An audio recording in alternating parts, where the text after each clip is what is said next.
Sit back, relax, and please respect your student speakers by silencing your phones and holding on applause till the end of each talk. And now, let's please welcome to the stage me and also Sonica Galas on her talk on universal basic income.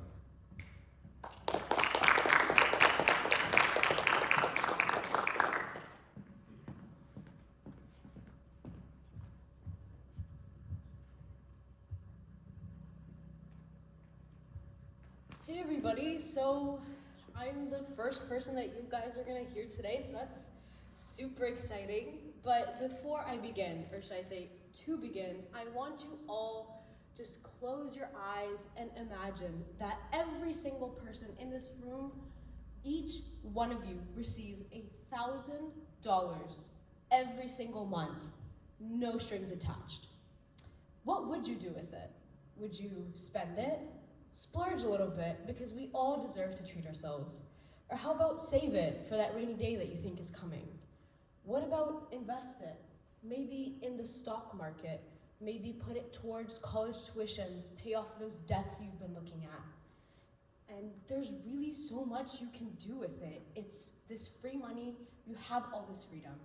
Just do whatever you want. Now, I know all of this sounds too good to be true, like, oh my goodness, I receive free money every single month, like, is this an actual thing? Yes, and it's called the Universal Basic Income, or a UBI for short. And what this is basically a lump sum of money that you receive every single month, kind of like a second income, and you can do whatever you want with it. The biggest benefit of this is the freedom that it grants you. And this has also been, tested out, sort of. I'm gonna go on a bit of a tangent here, so everybody raise your hands if you remember the COVID pandemic. All right, now, raise your hands if you remember the stimulus checks, or at least heard of them, the ones that we received during the pandemic. Right, so you might be wondering, where is she going with this? What are we doing? But these stimulus checks were essentially a UBI without the name. And the United States government created these two big acts, the CARES Act, or the Coronavirus Aid, Relief, and Economic Security Act, as well as the Pandemic Unemployment Compensation. And what this was basically one big stimulus check, a $2.2 trillion stimulus bill, in fact. Now, where did all this money go? $175 billion was allocated for each state, and $185 billion was allocated for just the healthcare system in general. Now, this is a lot of money, oh my goodness, $1 billion. What did it go into? It went into helping families stay afloat during the pandemic, because a lot of us know that the pandemic, not only was it really bad, it took a toll on our health, but it also took a toll on us financially. Unemployment was high, so was inflation. We were in this rut of stagflation, and it felt like nobody could get out of it. Things were hard to come by. Money was hard to come by. It was really hard to survive. But these stimulus checks, they paid families, and they allowed them to make their expenses a lot easier. It allowed them to make payments on debt. It allowed them to get stuff that they needed. And it also provided relief. If you couldn't pay your mortgage 1 month, if you furloughed your debt, or if you stopped paying your debt 1 month because you just couldn't do it, you had a grace period. You always had that second month.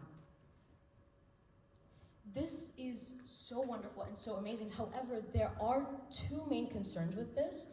One is inflation, and the second one is work just gonna become optional. And thankfully, both of those answers are no. Inflation is only caused when money supply increases at a faster rate than economic growth. So essentially, we think about it as, printing money. The government is just gonna have so much money, it's gonna be so much in circulation that it's just gonna lose its value.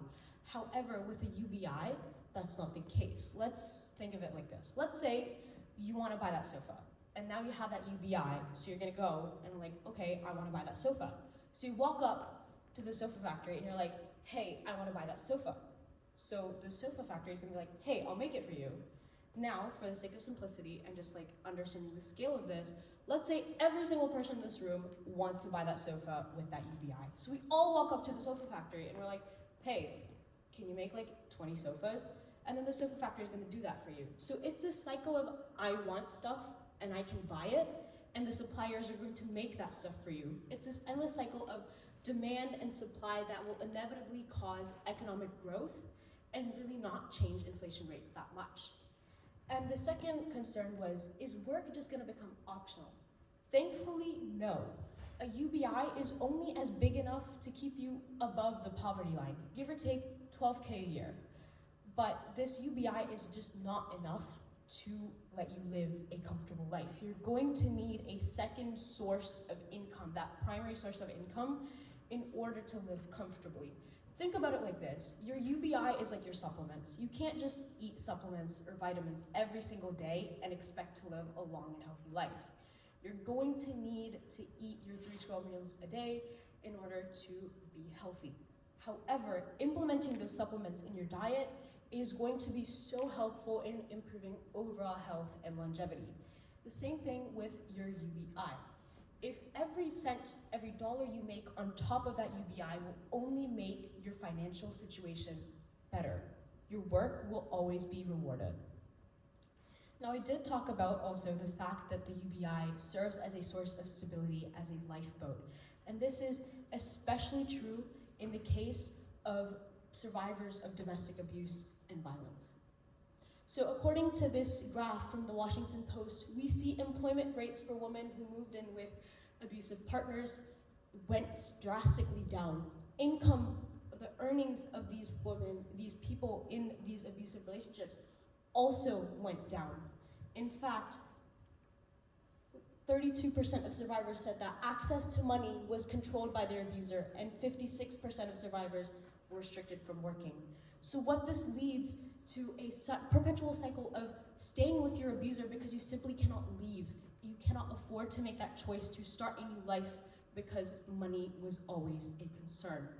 However, a UBI gives people a chance to leave that dangerous relationship. Having that basic income that cannot be cut allows people to pick their lives up and leave that dangerous relationship. It allows them to start over because a UBI allows them, it affords them to make that choice.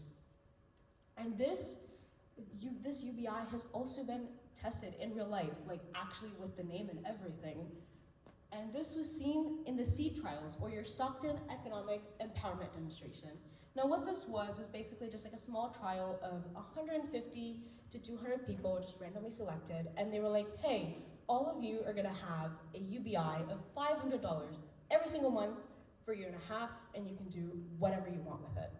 Now what they found was that these people were a lot more stress-free. They were able to do more stuff with their money. They were able to afford more. They were able to spend more. They were able to do things that they were passionate about that they weren't able to because they were held back by the fact that they were worried that their finances couldn't take it. They were able to start businesses. They were able to pay off debts they were worried about. They were able to go back to school. They were able to just, if they wanted to renovate their house, okay, I like that plan, I'm gonna get all of them. They were able to do that.